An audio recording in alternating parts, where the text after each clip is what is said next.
जय श्री कृष्ण दोस्तों, बियसरा फैमिली में आपका स्वागत है। दोस्तों, गुरुवार का दिन गुरु बृहस्पति का माना जाता है, श्री हरि भगवान का माना जाता है, जो संतान को पुत्र को देने वाले हैं। दोस्तों, इस दिन अगर आप 7 गांठ लगाकर इस धागे को यहाँ बांध देते हैं तो यकीन मानिए आपकी जो भी मनोकामना है वो बहुत ही शीघ्र पूरी होती है। दोस्तों, गुरुवार का दिन गुरु बृहस्पति का होता है और बृहस्पति से संबंधित अगर हम उपाय करते हैं तो हमारी कुंडली में गुरु बृहस्पति मजबूत होते हैं, जिसके कारण हमें मन वांछित संतान की प्राप्ति होती है, वैवाहिक जीवन हमारा सुखमय व्यतीत होता है।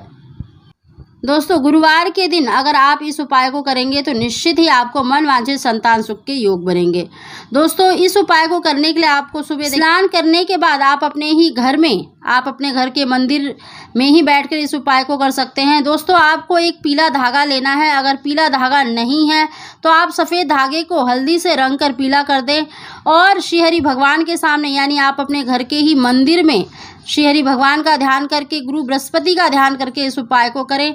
आपको देखिए उस धागे पर 7 गांठ लगानी है और हर गांठ पर आपको संतान गोपाल मंत्र का जाप करना है। अगर आप संतान की इच्छा रखते हैं, अगर आपकी और कोई मनोकामना है तो आप ओम नमो भगवते वासुदेवाय मंत्र का जाप करें।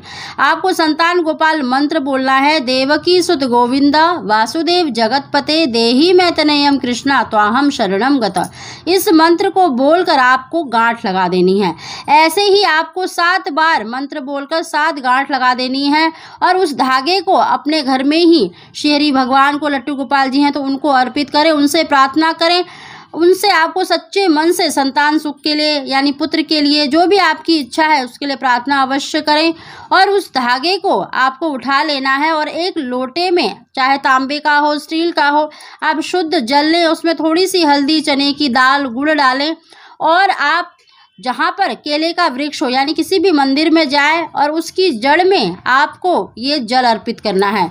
आपको संतान सुख की इच्छा रखकर ही इस उपाय को करना है। आप केले की जड़ में ये हल्दी वाला जल अवश्य अर्पित करें और आपको इस धागे को केले पर बांध देना है और वहाँ पर एक शुद्ध घी का या तिल के तेल का दीपक अवश्य जलाएं और अपनी मनोकामना भी अवश्य बोलें। दोस्तों, इस उपाय को आप सुबह से शाम तक कभी भी कर सकते हैं, लेकिन सूर्यास्त होने से पहले आपको इस उपाय को कर लेना है। उस दिन कोई भी कार्य किया जाए या कोई भी उपाय किया जाए तो निश्चित ही उसमें आपको सफलता मिलती है। तो आप इस उपाय को अवश्य करें, निश्चित ही आपको लाभ मिलेगा।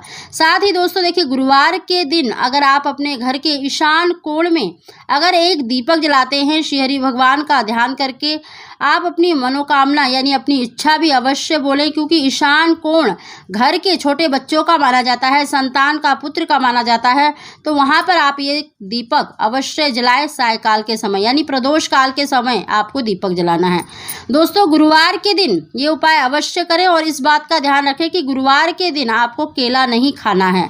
दोस्तों, इस उपाय को करें और लाभ प्राप्त करें। आप सभी को जय श्री